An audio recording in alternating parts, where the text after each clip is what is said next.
দে দে পাল তুলে দে, মাঝি হেলা করিস না, পাল তুলে দে, মাঝি হেলা করিস না, ছেড়ে দে নৌকায় আমি যাব মদিনা। সবাই ছেড়ে দে নৌকায় আমি যাব মদিনা। দে দে পাল তুলে দে, মাঝি হেলা করিস না, পাল তুলে দে, মাঝি হেলা করিস না, ছেড়ে দে নৌকায় আমি যাব মদিনা।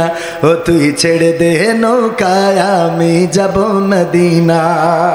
মক্কায় নবী এলো মায়া মিনার ঘরে, হাসিলে হাজার মানিক কাঁদিলে মুক্তা ঝরে।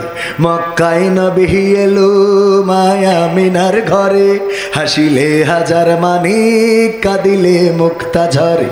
ও দয়াল তুমি যার সখা তার কিসের ভাবনা, দয়াল তুমি যার সখা তার কিসের ভাবনা। হৃদয় মাঝে কাবা নয়নে মদিনা, আমার হৃদয় মাঝে কাবা নয়নে মদিনা। দে দে পাল তুলে দে, মাঝি হেলা করিস না, পাল তুলে দে, মাঝি হেলা করিস না, ছেড়ে দে নৌকায় আমি যাব মদিনা। ও তুই ছেড়ে দে নৌকায় আমি যাব মদিনা। ও নূরের রৌশনীতে দুনিয়া গেছে ভরে, সে নূরের বাতি জ্বলে মদিনার ঘরে ঘরে, ঠিক না? ও নূরের রৌশনীতে দুনিয়া গেছে ভরে, সে নূরের বাতি জ্বলে মদিনার ঘরে ঘরে। ও আল্লাহ তুমি যার সখা তার কিসের ভাবনা, দয়াল তুমি যার সখা তার কিসের ভাবনা। হৃদয় মাঝে কাবা নয়নে মদিনা, আমার হৃদয় মাঝে কাবা নয়নে মদিনা। দে দে পাল তুলে দে, মাঝি হেলা করিস না, পাল তুলে দে, মাঝি হেলা করিস না, ছেড়ে দে নৌকায় আমি যাব মদিনা। ও তুই ছেড়ে দে নৌকায় আমি যাব মদিনা। বসতে বলেছি তাই আড়ালে চলে যাচ্ছেন। আপনি কিসির মুসলমান? আপনি তো নুনু কাটা মুসলমান, আপনার তো গুড়ার থেকে কেটে দেওয়া দরকার। মুসলমান নামের কলঙ্ক, এদের কারণে ইসলাম আজকে গোটা বিশ্বে শুধু নয় বাংলাদেশেও আজকে বিতর্কিত।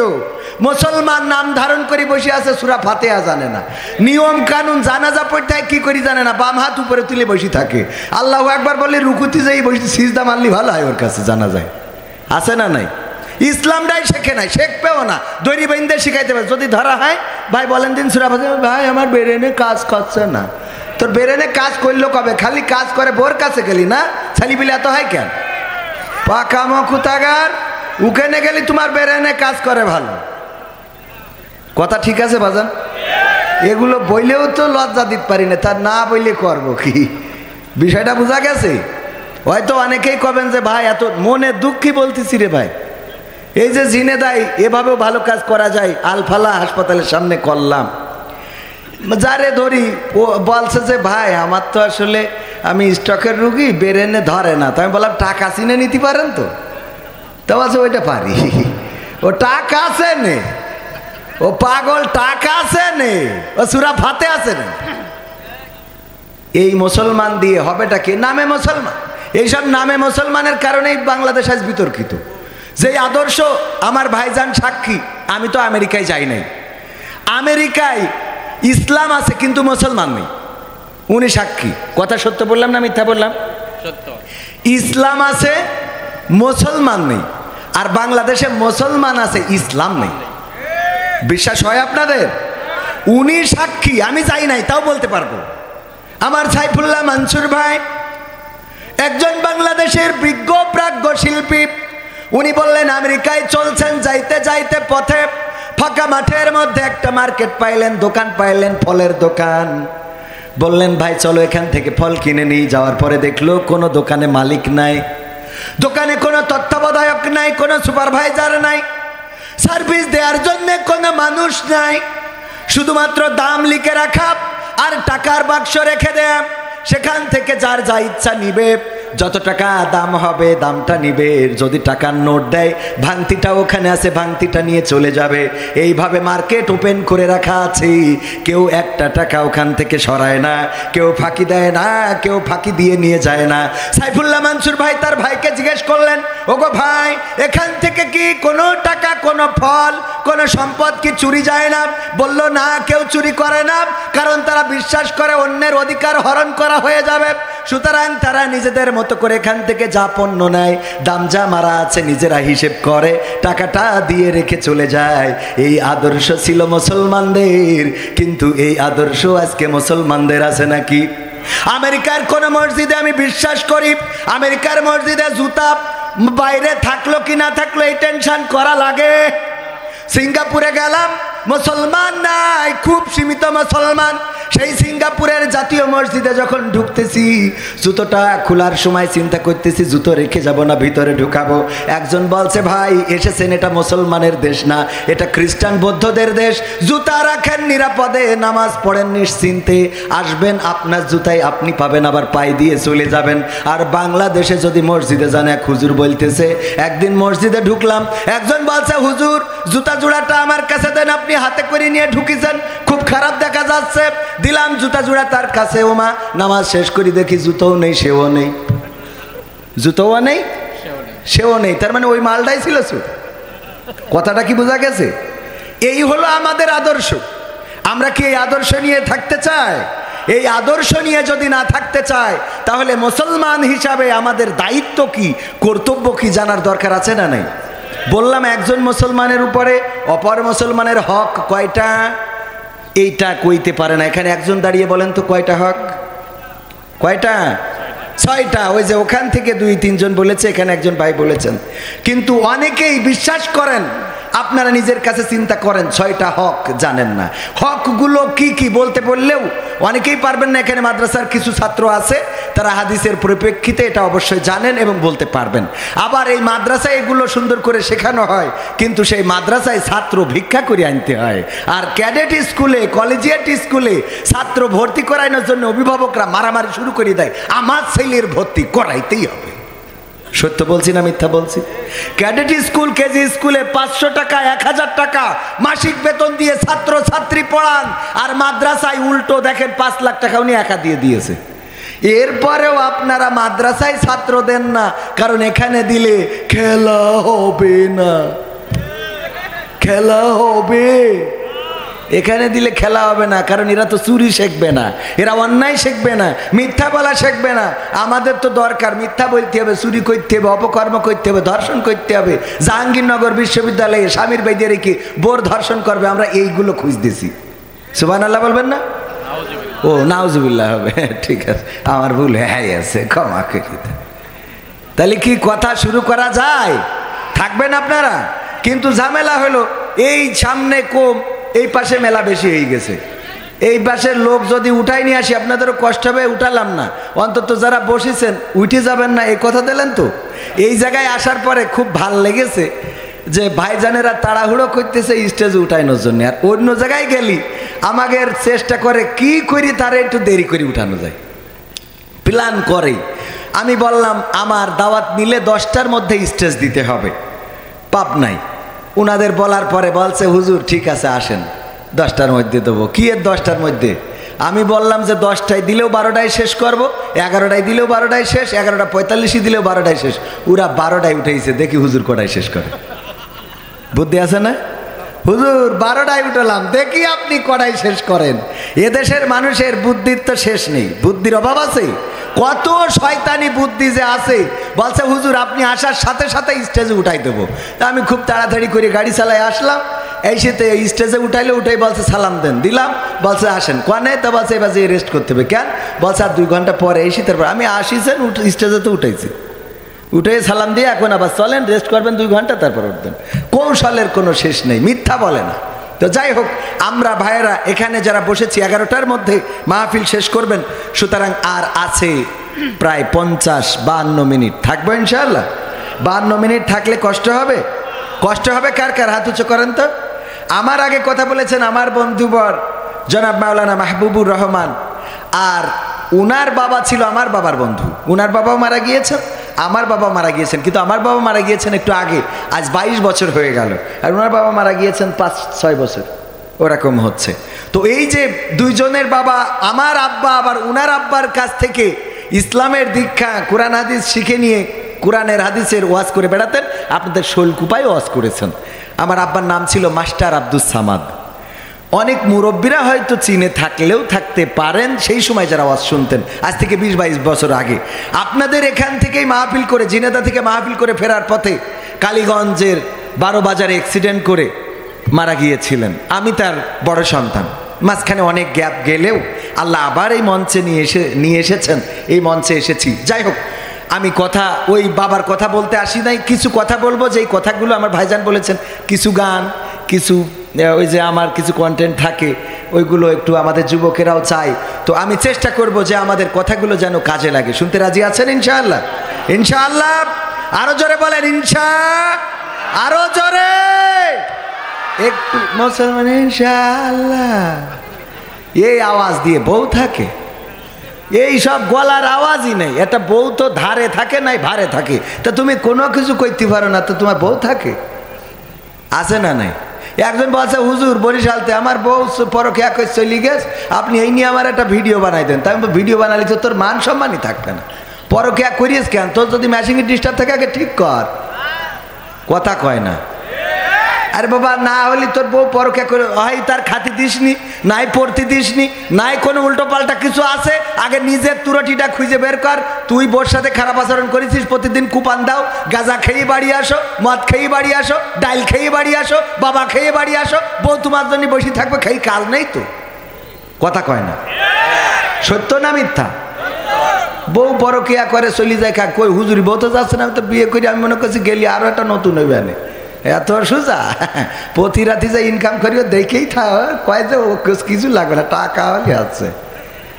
হ্যাঁ, ইন্নাল হামদালিল্লাহি নাহমাদুহু ওয়া নাস্তাঈনুহু ওয়া নাস্তাগফিরুহু ওয়া নু'মিনু বিহি ওয়া নাতাওয়াক্কালু আলাইহি ওয়া নাউযু বিল্লাহি মিন শুরুরি আনফুসিনা ওয়া মিন সাইয়্যাতি আ'মালিনা।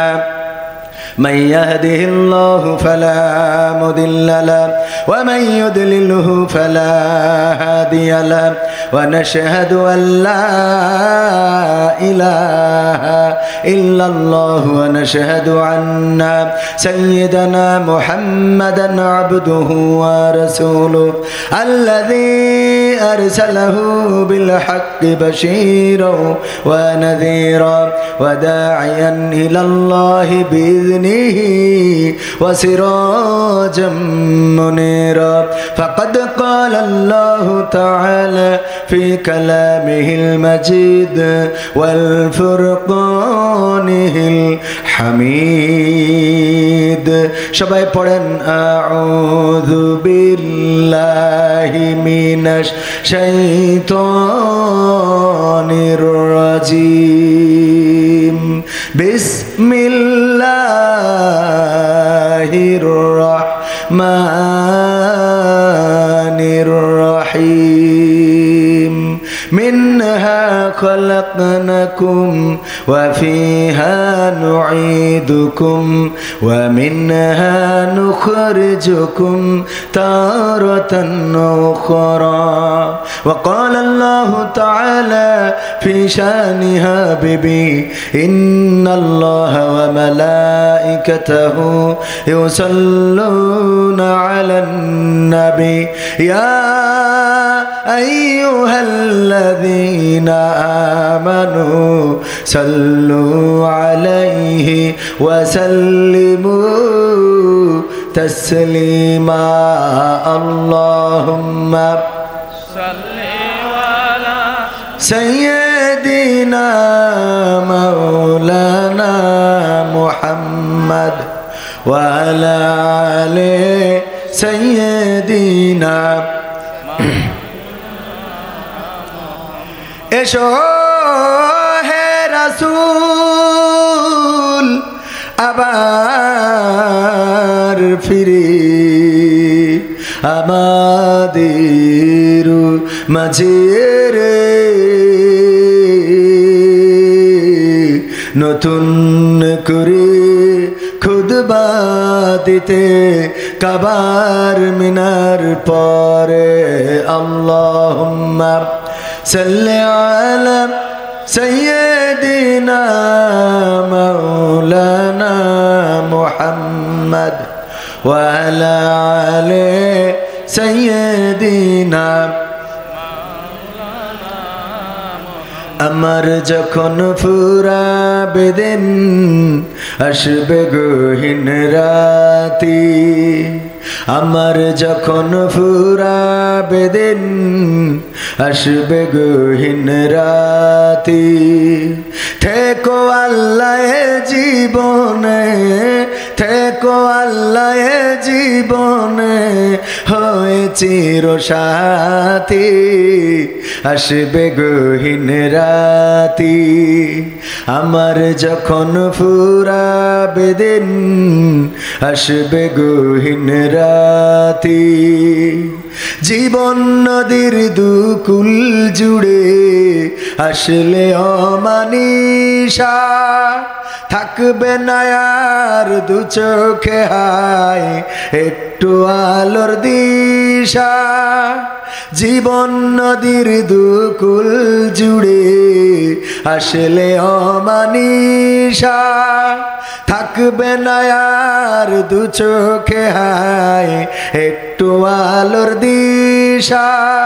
সেদিন আমার, সেদিন আমার, সেদিন আমার অন্ধ চোখে তুমি থেকো বাতি, আসবে গহীন রাতি।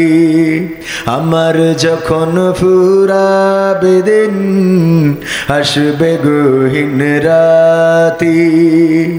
আমার আমার বলে যেদিন কাউকে পাবো না,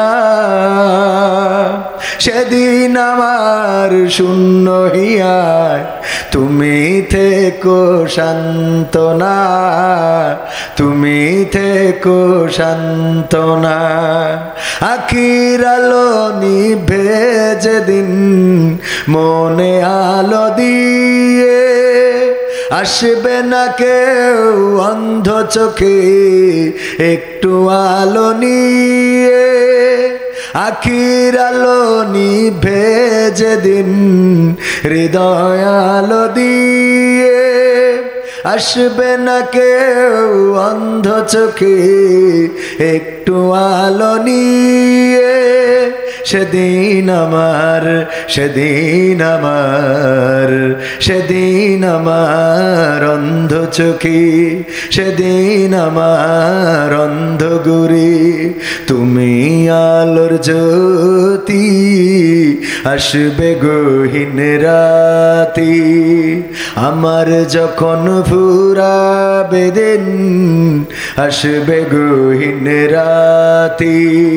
থেকো আল্লাহ জীবনে, থেকো আল্লাহ জীবনে হয়ে চির সাথী, আসবে গহীন রাতি। আমার যখন ফুরাবে দিন আসবে গহীন রাতি। আর একটু জোরে কি বলা যাবে না? ও আমার ভাইরা, রাত হোক আর দিন হোক, সকাল হোক আর বিকাল হোক, দুপুর হোক সন্ধ্যা হোক, যখন সময় শেষ হয়ে যাবে মালাকুল মাউত চলে আসবে, জানটা নিয়ে উড়াল দেবে। মালাকুল মাউতকে যদি ইঞ্জিনিয়ার শফিকুল ইসলাম সাহেব বলে, আমি তো আমেরিকান প্রবাসী, আমার পাসপোর্টটা কত ভারী, বাংলাদেশের পাসপোর্ট নাই, আমেরিকার পাসপোর্ট, এটা দেখাইলে যে কোনো দেশ আমাকে সেই দেশে ঢুকতে দেয়, ভিসা লাগে না। সেই দেশে ঢোকার জন্য ওই দেশের আলাদা কোনো পারমিশন লাগে না, এয়ারপোর্টে গেলেই সিল মেরে ঢুকিয়ে দেয়। ওগো আজরাইল, ওগো মালাকুল মাউত, একটু অপেক্ষা করো, 2টা মিনিট আমি একটু বোর সাথে কথা বলে নি, দেবে নাকি?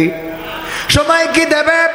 এবার আমার বন্ধু মাওলানা মাহবুবুর রহমান অনেক বড় একজন আলেম, আমার থেকেও বড় অভিজ্ঞ প্রাজ্ঞ আলেম।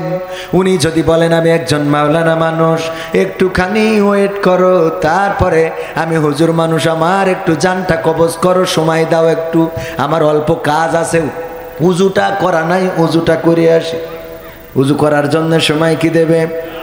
কেউ একজন নামাজ পড়বে, উজু করা শেষ, মৃত্যুর সময় হয়ে গেল, মালাকুল মাউত আসার পরে যদি বলে নামাজটা পড়তে দাও, নামাজ পড়ারও কি সুযোগ পাবে নাকি?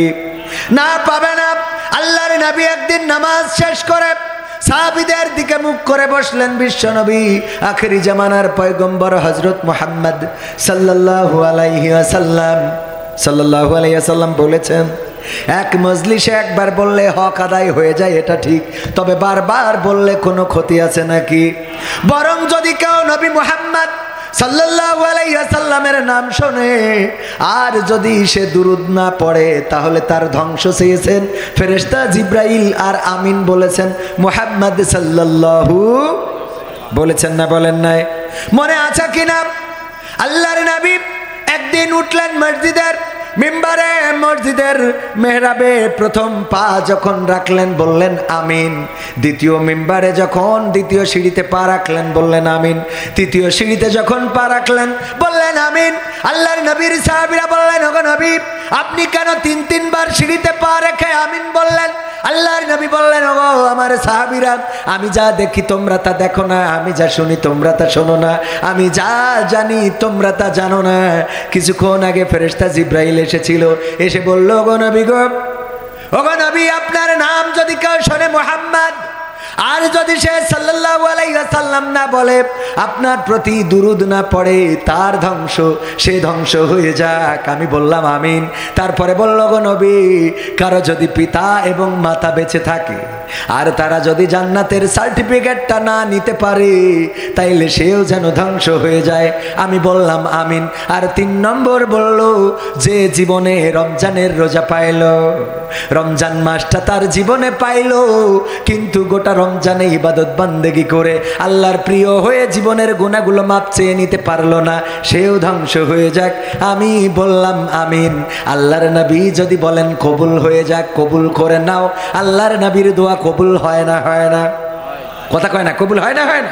আল্লাহর নবীর দোয়া কেমন কবুল হয়? আবু হুরায়রা রাদিয়াল্লাহু তাআলা আনহু একদিন নবীর দরজায় এসে কান্না করছেন। আল্লাহর নবী বের হয়ে দেখলেন আবু হুরায়রা কাঁদে। বললেন, ওগো আবু হুরায়রা, কাঁদো কেন?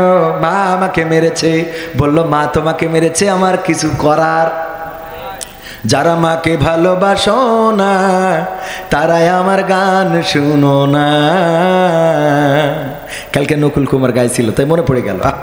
একজন হিন্দু মানুষও কত সুন্দর করে গায়, যারা মাকে ভালোবাসো না তারাই আমার গান শুনো না। আল্লাহর নবী বললেন, ওগো আবু হুরায়রা, তোমার মা তোমাকে মেরেছে, আমার কিছু বলার নাই, কিছু করার নাই। আমার কাছে বিচার নিয়ে এসেছো মায়ের বিরুদ্ধে, এটা শোভনীয় মনে করলাম না, এটা কল্যাণকর মনে করলাম না। আবু হুরায়রা, কেন তুমি আমার কাছে নালিশ নিয়ে আইলা? আবু হুরায়রা বললেন, ওগো নবী গো, আমি আপনার কাছে বিচার চাইতে আসি নাই, নালিশ নিয়ে আসি নাই, আমি আপনার কাছে দোয়া চাইতে এসেছি। আপনি আমার মায়ের জন্য দোয়া করে দিবেন। কেন তোমার মা মারলো কেন, এই কারণটা বলো আগে। আবু হুরায়রা বললেন, ওগো নবী, গতকাল রাতে আমি আপনার কাছে থাকতে থাকতে সময়টা একটু বেশি চলে গেছে। গভীর রাতে যখন বাড়িতে ফিরলাম, মা আমার মুশরিকা। মা বললেন, ওগো আবু হুরায়রা, কোথায় ছিলে? বললাম, ওগো মা, আমি তো সেই কদমের কাছে ছিলাম যে কদমটা চুমতে পারলে পৃথিবী ধন্য হয়ে যায়। আমি সেই নবী মুহাম্মদ সাল্লাল্লাহু আলাইহি ওয়াসাল্লামের কদমের কাছে ছিলাম গো মা। আমার মা আপনার নাম শোনার পরে এতটাই তেলে বাগুনে জ্বলে উঠলেন, আমাকে বেদম প্রহার করা শুরু করলেন। মারতে মারতে এক পর্যায়ে বললেন, ওগো আবু হুরায়রা, তোমাকে আমি বলছি শোনো, তুমি কি নবী মুহাম্মাদের কদম ছাড়বা নাকি আমার কদম ছাড়বা? কোনটা ছাড়বা? আমার বাড়ি ছাড়বা নাকি মুহাম্মাদের কদমটা ছেড়ে দিবা? আমি বললাম, ওগো মা, আমি তোমাকেই সহ গোটা দুনিয়া ছেড়ে দিতে পারি, কিন্তু যেই কদমের কাছে গিয়েছি সেই মহানবীর কদমটা ছাড়তে পারি না। আল্লাহ, ওগো নবী গো, আমার মা এটা শোনার পরে আমাকে বাড়ি থেকে বের করে দিয়েছেন, আর আমি আপনার কাছে এসেছি, আপনি একটু দোয়া করে দেন যেন আমার মা, আল্লাহ রব্বুল আলামিন আমার মাকে হেদায়েত নসিব করে দেয়, যেন আমার মা আল্লাহর দিনে দাখিল হয়ে যায়, আপনার আনিত বিধানটা যেন মেনে নেয়, সেই দোয়াটা করে দেন। আল্লাহর নবী দোয়া করার জন্য হাত তুলেছেন, আর আবু হুরায়রা দৌড় দিয়েছে। অন্যান্য সাহাবীরা আবু হুরায়রার জামা টেনে ধরলেন, আবু হুরায়রা দাঁড়াও, কেন দৌড়াও? তুমি তো শান্ত ছেলে, তুমি ভদ্র ছেলে, তোমার তো কোনোদিন দৌড়াইতে দেখি নাই, কেন দৌড় দিলা? আবু হুরায়রা বলে, ছেড়ে দাও, ছেড়ে দাও, আমি বাড়িতে যেতে চাই, আমি বাড়িতে যেয়ে দেখতে চাই আমি বাড়ি পৌঁছালাম আগে নাকি আমার রাসূল দোয়া করেছেন আমার মায়ের জন্য, এই দোয়াটা আমার বাড়ি আগে পৌঁছালো, এটা দেখতে চায়। তারপরে ছেড়ে দিলেন, দৌড়ে বাড়ি গেলেন, দরজায় যে টুকা দিয়ে বললেন, মাগো দরজা খুলে দাও। কে? বা মা, আমি আবু হুরায়রা। মা বললেন, একটু দাঁড়াও আবু হুরায়রা, দরজাটা খুলছি। কিতাবে এসেছে আবু হুরায়রা বলেন, আমার মা যখন এই কথাটা বলল, তখন মায়ের কণ্ঠে আমি বুঝতে পারলাম, মায়ের কণ্ঠটা শুনে এত নরম কণ্ঠ, আমি বাড়ি পৌঁছানোর আগে নিশ্চয় আল্লাহর আমার নবীর দোয়াটা আমার বাড়ি পৌঁছে গেছে। ও আমার ভাইরা, শুধু তাই নয়, দরজা খোলার পরে আবু হুরায়রা দেখেন মা গোসল করে এসেছেন। মা বললেন, ওগো আবু হুরায়রা, তুমি নিয়ে চলো মুহাম্মাদের কাছে, যেই মুহাম্মাদের কাছে তুমি ছিলে, যার কদম চুমলে পৃথিবীটা ধন্য হয়ে যায়। আমি সারাটা রাত ঘুমাতে পারি নাই তোমাকে মারার পর থেকে, মনে হচ্ছে কেন মারলাম, কেন আমি পিটাইলাম। আমার ছেলে তো কোনো খারাপ জায়গায় যায় নাই, কোনো খারাপ মানুষের কাছে যায় নাই, এমন একজন মানুষের কাছে গিয়েছে যেই মানুষ জীবনে মিথ্যা বলে নাই, পরনিন্দা করে নাই, পরচর্চা করে নাই, কাউকে গালি দেয় নাই, কাউকে কোনোদিন পিটাই নাই, কারো প্রতি কোনোদিন অবিচার করে নাই। এমন সুবিচার ছিল রাসূল হওয়ার আগেও। যখন হাজরে আসওয়াদ কালো পাথরটা মক্কায় বসানোর জন্য 4টা গোত্র মারামারি শুরু করে দিল, 4 গোত্র 4 দিকে অবস্থান দিল। মোড়ল গোত্র বলে আমরা বসাবো, চৌধুরীরা বলে আমরা সেরা আমরা বসাবো, শেখেরা বলে আমরা প্রধানমন্ত্রীর লোক আমরা বসাবো, আর খালেদা জিয়ার লোক বলে আমরা বিএনপি আমরা বসাবো। বুঝলেন? 4 দল টানাটানি শুরু করলো, বলল ঠিক আছে একটা ফায়সালা হয়ে যাক, এখন 4টা গোত্র আমরা যুদ্ধ করব, আর যুদ্ধ করে যারা জিতে যাবে তারাই হাজরে আসওয়াদটা কাবা সংস্করণের সময় কাবার উপরে বসাবে। তার মানে কি, যুদ্ধ করলে কি জীবনহানি হয় না? হয় না? ফিলিস্তিনে যুদ্ধ হচ্ছে, ইসরায়েল বোমা ফেলে বেসামরিক মানুষ সহ মহিলা এবং শিশুদেরকে হত্যা করছে। অপরদিকে ইসরায়েলেরও মানুষ মরছে না, অপরদিকে ইসরায়েলের সেনাবাহিনীর সেনা সদস্যও মরছে। তার মানে যুদ্ধ কখনো কল্যাণ বয়ে আনে না, মাঝে মাঝে অকল্যাণও আনে না, অকল্যাণও আনে। ওগো আমার ভাইরা, যখন 4টা গোত্র হিড়াহিড়ি শুরু করে দিল যে কে কারা যুদ্ধে যারা জিতে যাবে তারাই পাথরে বসাবে, একজন প্রস্তাব করলো, শুনে নাও, আমি তোমাদের একটা নতুন প্রস্তাব করি। সেটা হলো, কালকে সকালবেলা যে প্রথমে কাবা গৃহে ঢুকবে আমরা তার বিচারটা মেনে নেব, সে যে বিচারটা করে দেয় এটা মেনে নেব। এবার 4টা গোত্রই রাত জেগে অপেক্ষায় রয়েছে, দেখা যাক কে সকালবেলা প্রথমে মসজিদে ঢোকে, কে কাবায় ঢোকে, বাইতুল হারাম শরীফে ঢোকে। দেখা গেল সকালবেলা কেউ নাই, নবী মুহাম্মদ তখনও কিন্তু রাসূল হয় নাই, উনি আগেই ঢুকে গিয়েছেন, কাবার চত্বরে চলে এসেছেন। সবাই বলল আলহামদুলিল্লাহ, সবাই আল্লাহর শুকরিয়া আদায় করলো। তখনকার সময়ও আলহামদুলিল্লাহ ছিল না? তখনও তারা কিন্তু আল্লাহতে বিশ্বাস করতো, কিন্তু দেবদেবীদের মাধ্যমে। কিসের মাধ্যমে? তারা মনে করতো দেবদেবীদের। আব্দুল্লাহ এই নামটা কি? আল্লাহর গোলাম। আব্দুল্লাহ নবীর পিতার নাম কি? আব্দুল্লাহ, আল্লাহর গোলাম। তো আল্লাহর গোলাম কেন হইল? তার মানে আল্লাহর প্রতি করতো। এই যে 360টি মূর্তি, ওরা এক বছরে কয়দিন? 365 দিন না, প্লাস মাইনাস কম বেশি হইতে পারে। তো এই 360টা মূর্তি মক্কায় রেখেছিল, কাবায় রেখেছিল, যে এক একটা মূর্তির এক এক দিন পূজা করত। যে আমাদের এই মূর্তিটা আজকে আমাদের আল্লাহর কাছে নিয়ে যাবে, ওই মূর্তিটা ওরা মূর্তিটাকে মাধ্যম মনে করত। আর এখন আমরা অনেকেই মাজারকে মাধ্যম মনে করি, অনেকেই পীরকে মাধ্যম মনে করি, ঠিক না বেঠিক? যে ওরা মনে হয় আল্লাহর কাছে নিয়ে যাবে। ওরে বাবা, আমাদের প্রিন্সিপাল স্যার বলতেছে যে এক পীর সাহেবের কাছে গেছি একদিন, আমার আব্বা নিয়ে গেছে না কিরা নিয়ে গেছে, যাওয়ার পরে দেখি যে আসছে অসুখ নিয়ে তার ওই তাবিজ দিচ্ছে, তাবিজ দিচ্ছে, সবাই দিয়া শেষ। এবার ওর ওই ওষুধের বাক্স আছে, ওতে ওষুধ নিয়ে এক মুঠো তারপরে খেয়ে পানি খেয়ে বসে থাকলো। তাহলে ও তাবিজ দিয়ে রোগ সারলো, নিজের বেলায় ওষুধ আছে না নাই? তবে পীরেরা যদি পথ দেখায় অসুবিধা নাই, কিন্তু তারা ডাইরেক্ট কান্ডারি হইতে পারে। কান্ডারি একজন, তিনি হলেন নবী মুহাম্মদ। কথা কয় না? দে দে পাল তুলে দে, মাঝি হেলা করিস না, পাল তুলে দে, মাঝি হেলা করিস না, ছেড়ে দে নৌকায় আমি যাব মদিনা। সবাই ছেড়ে দে নৌকায় আমি যাব মদিনা। দে দে পাল তুলে দে, মাঝি হেলা করিস না, পাল তুলে দে, মাঝি হেলা করিস না, ছেড়ে দে নৌকায় আমি যাব মদিনা। ও তুই ছেড়ে দে নৌকায় আমি যাব মদিনা। মক্কায় নবী এলো মায়া মিনার ঘরে, হাসিলে হাজার মানিক, কাঁদিলে মুক্তা ঝরে। মক্কায় নবী এলো মায়া মিনার ঘরে, হাসিলে হাজার মানিক, কাঁদিলে মুক্তা ঝরে। ও দয়াল তুমি যার সখা, তার কিসের ভাবনা, দয়াল তুমি যার সখা, তার কিসের ভাবনা। হৃদয় মাঝে কাবা, নয়নে মদিনা, আমার হৃদয় মাঝে কাবা, নয়নে মদিনা। দে দে পাল তুলে দে, মাঝি হেলা করিস না, পাল তুলে দে, মাঝি হেলা করিস না, ছেড়ে দে নৌকায় আমি যাব মদিনা। ও তুই ছেড়ে দে নৌকায় আমি যাব মদিনা। ও নূরের রৌশনীতে দুনিয়া গেছে ভরে, সে নূরের বাতি জ্বলে মদিনার ঘরে ঘরে। ঠিক না? ও নূরের রৌশনীতে দুনিয়া গেছে ভরে, সে নূরের বাতি জ্বলে মদিনার ঘরে ঘরে। ও আল্লাহ তুমি যার সখা, তার কিসের ভাবনা, দয়াল তুমি যার সখা, তার কিসের ভাবনা। হৃদয় মাঝে কাবা, নয়নে মদিনা, আমার হৃদয় মাঝে কাবা, নয়নে মদিনা। দে দে পাল তুলে দে, মাঝি হেলা করিস না, পাল তুলে দে, মাঝি হেলা করিস না, ছেড়ে দে নৌকায় আমি যাব মদিনা। ও তুই ছেড়ে দে নৌকায় আমি যাব মদিনা।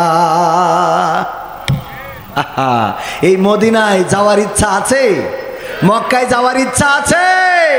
সব হয়, কিন্তু মক্কা মদিনায় যাওয়া হয় না। অথচ টাকা বেশি লাগে না। আমার নিজেরও হজ কাফেলা রয়েছে, শরীফ হজ গ্রুপ, আপনাদের জন্য করেছি বিনা একদম মানে ন্যূনতম খরচে যেন হজ ওমরা করে আসতে পারেন। যারা করবেন অবশ্যই খোঁজ খবর রাখতে পারেন। পাশাপাশি যেটা এখনকার সময় একটা গরু বিক্রি করলেই তো ওমরার টাকা হয়ে যায়। একটা গরু বিক্রি করলে হয় না, হয় না? ওমরায় যাইতে 1,20,000 থেকে 1,15,000, 20, 30 এই শুরু। আপনি আরও ভিআইপি সার্ভিসও পাবেন, কিন্তু ন্যূনতম 1,20,000 টাকার মতো একটা বাজেট ন্যূনতম রাখা লাগে। একটা গরু বিক্রি করলে এখন 1.5 লাখ, 2 লাখ, 1,80,000, 2,60,000 আছে না নাই? এই গরু বেচে সব কিনা হয়, কিন্তু মক্কা মদিনা যাওয়া হয় না। রাসূল আমাদের সুপারিশকারী হবেন, ঠিক না বেঠিক? তো রাসূল সুপারিশ করবেন, এই ছাড়া সুপারিশ করার মতো কোনো ব্যক্তি নেই। আল্লাহ যদি কাউকে দয়া করে অনুমোদন দেন, কিছু হাদিসে আছে, অনেকে এগুলো আবার জাল জয়ীফ বলে থাকেন, যে একজন আলেম সে অন্তত 30 জনকে সুপারিশ করে নিয়ে যেতে পারবে। আল্লাহ রাব্বুল আলামিন তৌফিক যদি দেন, আলহামদুলিল্লাহ, আল্লাহ যদি তৌফিক দেয়। কিন্তু ওইটা ধরে বসে থাকার দরকার নেই যে আমার ছেলে আলেম, আমি নামাজ পড়ি আর না পড়ি ও আমার নিয়ে চলে যাবেন, এত সোজা না। অনেকেই কুরবানি দেয়, গরু কুরবানি।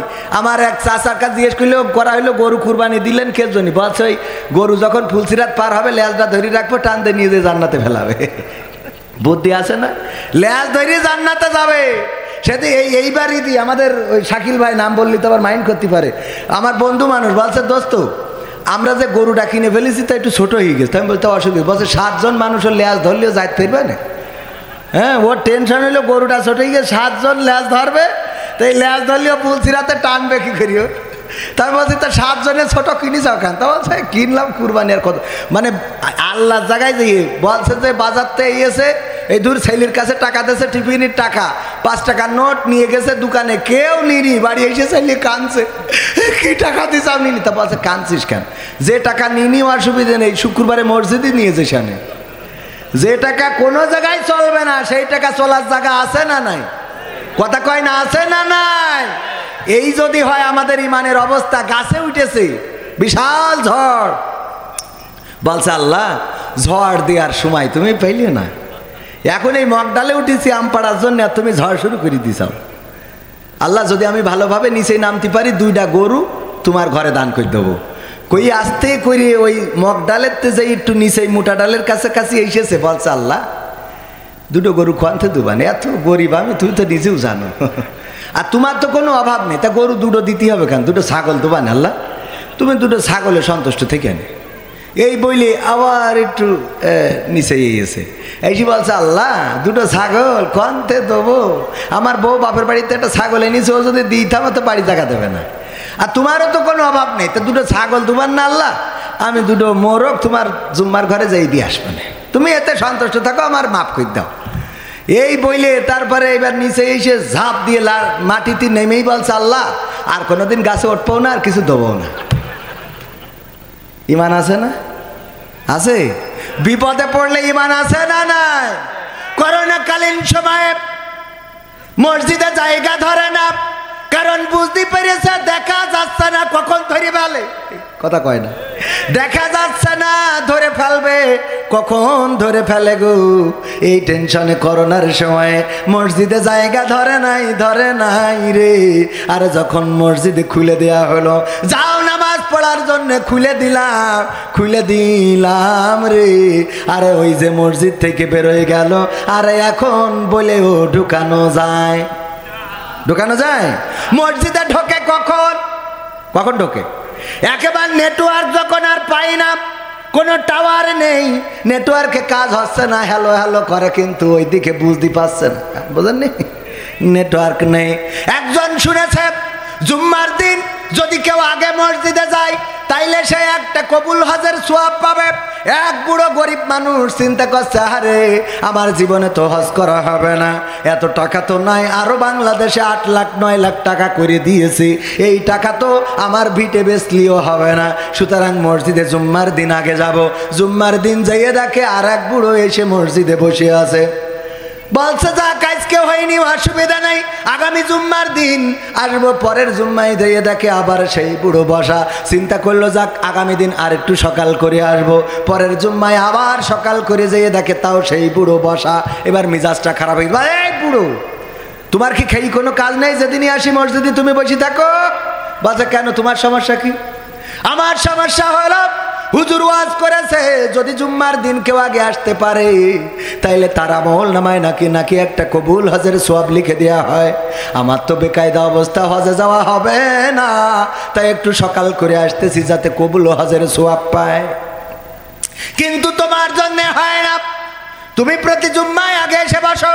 কয় শোনো, হজে যাওয়ার তোমার টাকা নেই, ভালো কথা, নিকে কি আর একটা করতে পারবা, সেরম অ্যাবিলিটি আছে নাকি? কয় হ্যাঁ এটা পারবা না। হ্যাঁ বাবা, নিকে আর একটা করতে, নিকে বোঝেন তো, মানে দ্বিতীয় বিয়ে, আমাদের ওদিক দ্বিতীয় বিয়ে রে নিকে বলে। তো এখন আর একটা ম্যারেজ করতে পারবো, সমস্যা নেই। বলছে তাইলে করো, তোমার কবুল হজ কত লাগে হয়ে যাবে না। উনি একটু কষ্ট মষ্ট করে আর একটা বুড়ো হাড়া দেখে বিয়ে করেছে, করার পরে এই বুড়ো পরের জুম্মায় দেয় যেই দেখে ওই যে পুরনো বুড়ো, যেই বুড়ো বসে থাকে ও যেই দেখে এই বুড়ো বসা, নতুন বুড়ো মসজিদে বসা জুম্মার দিন। বলছে আজকে কি কবুল হজের সওয়াবটা পেয়েছো? আচ্ছা বাপু ক্ষতি পারবো না। কেন? বলছো বাপু বইলো না, আমি 2টা বিয়ে করার পরে 2 বউ এত গুতগুতি করে রে, আমি ফজরে আইসি আর বাড়ি যাইনি রে বাপ, ফজরে আইসি আর বাড়ি যাইনি, 2টার গুতাগুতিতে আমি শেষ, আমার আর কোনো রাস্তা নেই। তাই মসজিদে ফজরে ঈশার মনের দুঃখে বাড়ি যায়নি। সওয়াব হয়েছে কিনা বলতে পারবো না। আমার দেশের মুসল্লিগুলো হলো যখন নেটওয়ার্ক চলে যায় বাড়ি গুতাগুতি পড়ে, কাশে। বৌমা কয় পান্তা ভাত খাতি বসলি তুমি, কাশো, কি সমস্যা কি তোমার? আসলে কি পান্তা ভাত খাতি বসলি কাশে? অসুস্থ।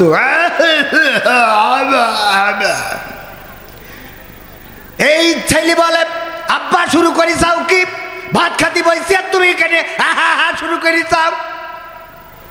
দেখে যে বাড়ি থাকার কায়দা নেই, এবার ওখানতে যায় সিরিয়ালের দোকানে, মানে ওই যে চার দোকানে, ওখানে যাই যদি বসে আবার চা খাচ্ছে, অন্য যুবকরাও খাচ্ছে শুরু করে, সব তোমার কাজটা কি চার দোকানে কেন তুমি?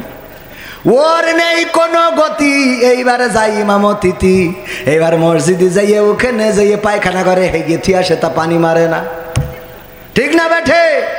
ওই জায়গায় যাইয়ে লেটাই পেটায়, আর ওখানে তো কেউ কিছু বলার নেই, কারণ মসজিদ আল্লাহর ঘর, কিটা কি কবে কথা কয় না। নেটওয়ার্ক যাওয়ার পরে মসজিদি, ওরে আল্লাহর বান্দারা রে, ওই ইবাদত কবুল হবে না রে। বুঝাই দেবো কেন হবে না, বুঝাই দেবো। ও আমার ভাইয়েরা, আমার ভাইজানের ওয়াইফ বিয়ে করার পরে মুখে দাড়ি বইলে ঘরে আসে না, এক ঘরে শোয় না, কারণ মানুষ বলেছে তোর বরের মুখী দাড়ি।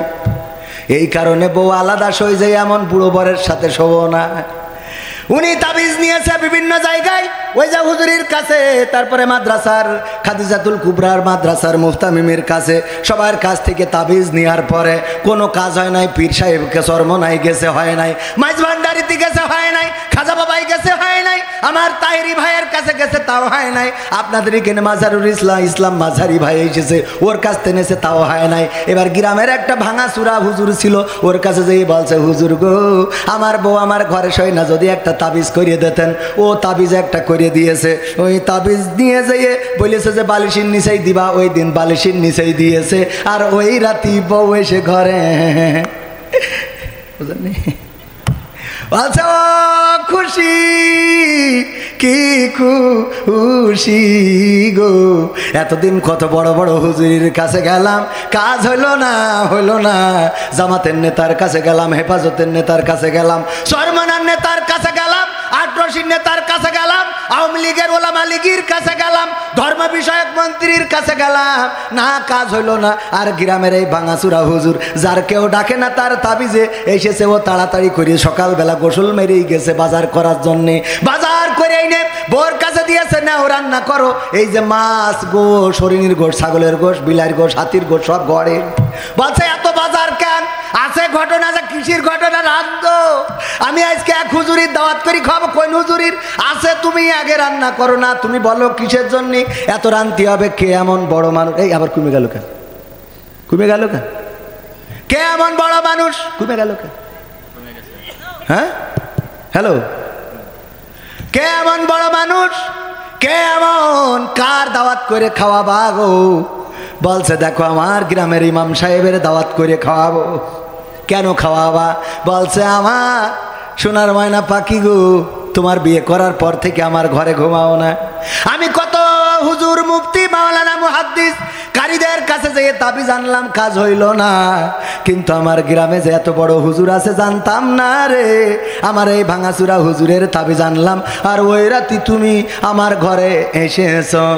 সুতরাং ওই হুজুরির আমি একটু দাওয়াত করে খাওয়াবো, ভালো করে রান্না করো। বলছে আমি হুজুরির তাবিজই আইছি। কইল কিটা? বলছে তেবে কি গতকালকেই তো এনে বালিশের মধ্যে রাখিছি। বলছে না, আমি হুজুরের তাবিজে আসি নাই, আমি এসেছি গতকাল। আমি যে ঘরে ঘুমাই, ওই ঘরে শিং কেটে একটা চোর ঢুকেছে। ঢুকে ঘরের মধ্যে যে টাকা পয়সা গয়না গাটি ছিল সব বের করে নিয়ে গেছে। আলনা আলমারিতে যা ছিল নিয়েছে, এলইডি নিয়েছে, টিভি, ওয়াইফাই, ইন্টারনেট যা ছিল সব ঘরে নিয়ে গেছে। নিয়ে যাওয়ার পরে লাস্টে শুধু আমি আর ওই খালি ঘরে ছাড়া কিছু নেই। এবার দেখি আমার দিকে তাকাচ্ছে, মনে করলাম আমারও তালি মনে হয় এবার চোরে নিয়ে যাবে। এই ভয়তে আমি তোমার ঘরে আইছি, কারোর তাবিজি আসি নাই। স্বামী দুঃখ করে বলতেছে, ওরে আমার বউ গো, সেই তো আমার ঘরে আসলি, কিন্তু ঘরটা খালি করে থুয়ে কেন আসলি? যদি একটু আগে আইতিস, তাইলে ওখানে যেই আমি অন্তত কিছু সম্পত্তি রক্ষা করতে পারতাম না। তেমনি ভাবে যারা বুড়ো বয়সে করতে মসজিদে আসেন, আমার আল্লাহ বলে, ওরে আল্লাহর বান্দা, তোদের কত করে ডাকলাম যে আয় নামাজের দিকে, আয় কল্যাণের দিকে, আয় কোরআনের কাছে, আয় ইসলামের কাছে, আইলি না। এমন সময় আইলি যেই সময় সব খালি রে। কথা কি বোঝা গেছে? পবিত্র কোরআনের সূরা তাহা 20 নম্বর সূরার 55 নম্বর আয়াত তেলাওয়াত করেছি। আয়াতটা সবাই পারি না সবাই পারি, সবাই পড়ি, পড়েন সবাই। মিনহা খলাকনাকুম ওয়া ফিহা নুঈদুকুম ওয়া মিনহা নুখরিজুকুম তারাতান উখরা। এই আয়াত আমরা পড়ি কখন? মানুষ মাটি দেওয়ার সময়। কখন পড়ি?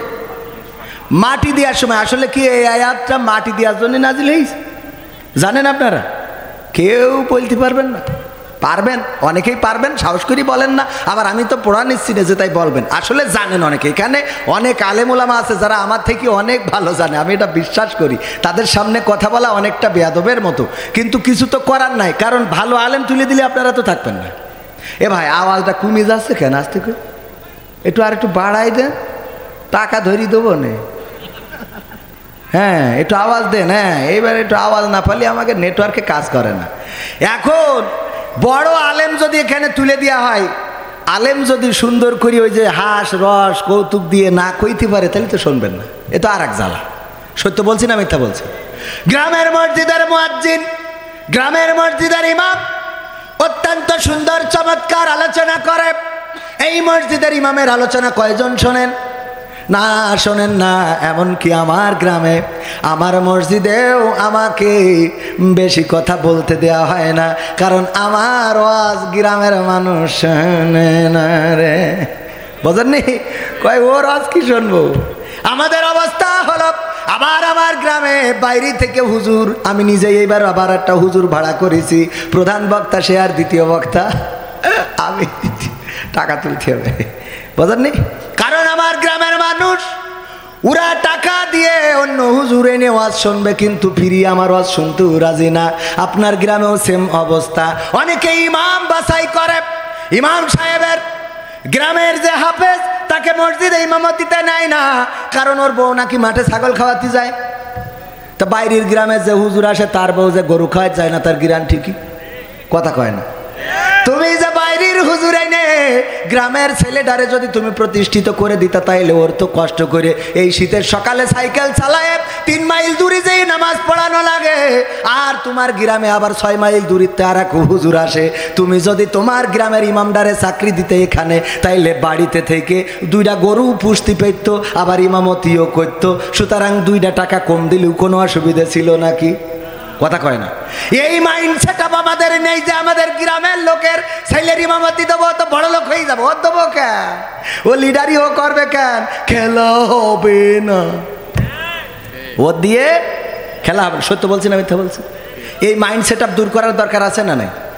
মাইন্ডসেট দূর করতে পারবেন? গ্রামের যে ইমাম, গ্রামের হাফেজ, গ্রামের কোরআনের খাদেম, তাদেরকে গ্রামের মসজিদে ইমামতি দেবেন যেন কষ্ট করে অন্য দূরে না যেতে হয়। ওগো আমার ভাইয়েরা, এটা যদি করতে পারেন তাহলে আপনার গ্রামের হুজুর আপনার গ্রামেই থেকে গেল। এই যে কটা উঠেছে দেখেন, সবগুলো জুব্বা পরা। কি হবে বেঁচে থেকে অযথা বিদ্যা শিখে যদি না গড়তে পারি শোষণবিহীন সমাজটাকে? কি হবে বেঁচে থেকে? কি হবে আলেম হয়ে ইমাম সেজে সমাজেতে পারো যদি সত্য কথা উচ্চ স্বরে না বলিতে? কি হবে আলেম হয়ে ইমাম সেজে মসজিদেতে পারো যদি সত্য কথা উচ্চ স্বরে না বলিতে? চাকরি ভাই করো যদি ছেড়ে দাও ইমামতি, চাকরি ভাই করো যদি ছেড়ে দাও ইমামতি। কি হবে ধোঁকা দিয়ে আল্লাহকে? ঠিক না বেঠে? ওরা আল্লাহকে ধোঁকা দেয়, ওরা আল্লাহর সাথে মুনাফিকি করে, নেফাকি করে, মুখে যা বলে কাজে তা করে।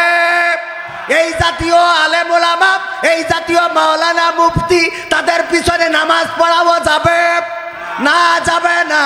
কারণ তুমি মাওলানা মানুষ, আলেম মানুষ, তোমার ব্যস্ততা থাকতে পারে।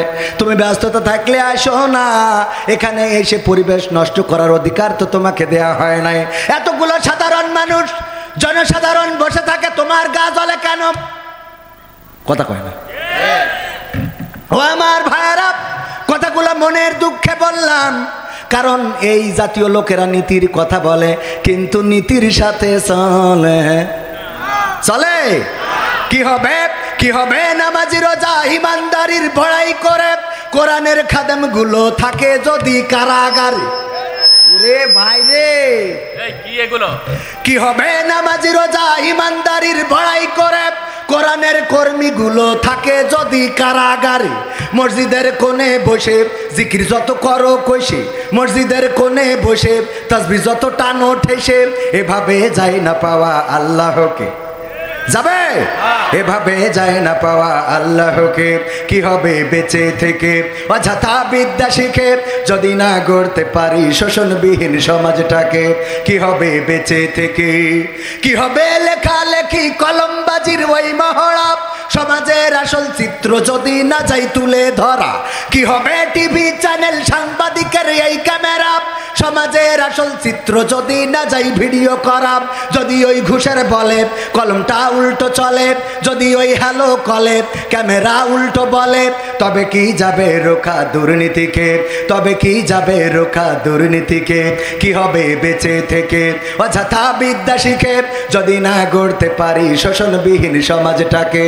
কি হবে বেঁচে থেকে, কি হবে নেতা হয়ে জনবলে ঘাট ফুলিয়ে, শৈলকুপা গরম দেখে যদি থাকো ঘরে শুয়ে। কি হবে নেতা হয়ে জনবলে ঘাট ফুলিয়ে, রাজপথ গরম দেখে যদি থাকো ঘরে শুয়ে। এর চেয়ে সেজে গুজে ভিলেনের সঠিক পদে, এর চেয়ে সেজে গুজে ভিলেনের সঠিক পদে, দিয়ে দাও অভিনয়ে জীবনটাকে, দিয়ে দাও অভিনয়ে জীবনটাকে। কি হবে বেঁচে থেকে অযথা বিদ্যা শিখে, যদি না গড়তে পারি শোষণবিহীন সমাজটাকে। কি হবে বেঁচে থেকে, কি হবে আকাশ ছোঁয়া বিলাসবহুল বাড়ি গাড়ি, না খেয়ে কত মানুষ পরপারে দিচ্ছে পাড়ি। কি হবে আকাশ ছোঁয়া বিলাসবহুল বাড়ি গাড়ি, না খেয়ে কত মানুষ পরপারে দিচ্ছে পাড়ি। আজরাইল আসবে যবে মাটিতেই পড়ে রবে, আজরাইল আসবে যবে মাটিতেই পড়ে রবে, কোনো কাজে লাগবে না ওই প্রাসাদটাকে। কোনো কাজে কি লাগবে? আমার শফিকুল ইসলাম উনি ইঞ্জিনিয়ার মানুষ, উনার ইঞ্জিনিয়ারিত্ব কি কবরে যাওয়ার পরে কোনো কাজে আসবে? কবরে যাওয়ার পরে করেন বলেন মান রব্বুকা ওয়া মান দীনুকা ওয়া মান নাবিয়ুকা। উনি যদি বলেন আমি ইঞ্জিনিয়ার, আমি আমেরিকান প্রবাসী, আমি একজন বাংলাদেশের নাগরিক, বলেন কোনো কাজ হবে নাকি? না, কাজ হবে না। সেখানে দরকার কিসের? কিসের? প্রথমে একটা গান বলেছিলাম, মনে আছে কিনা? আল্লাহ তুমি সাথী হয়ে থেকো, আমাদের সাথী হিসেবে কাকে পেতে চাই? আল্লাহ যদি কারো সাথী হয়ে যায় সে কবরের সাথী হবে। আল্লাহ রাব্বুল আলামিন যদি কারো সাথী হয়ে যায় অসুস্থতায় সাথী হবে, অভাবের সময় সাথী হবে, বিপদের সময় সাথী হবে, মুসিবতের সময় সাথী হবে। কিন্তু অনেককে যারা সাথী হিসেবে আমরা খুঁজি, ওই সাথীগুলো বিপদের দিন সাথে থাকে। কথা কয় না থাকে? বিপদের সময় বন্ধু চেনা যায়, এই কথা আমরা প্রায়ই বলি। যখন বিপদে পড়া হয় তখন বন্ধুরা কাজে আসে না।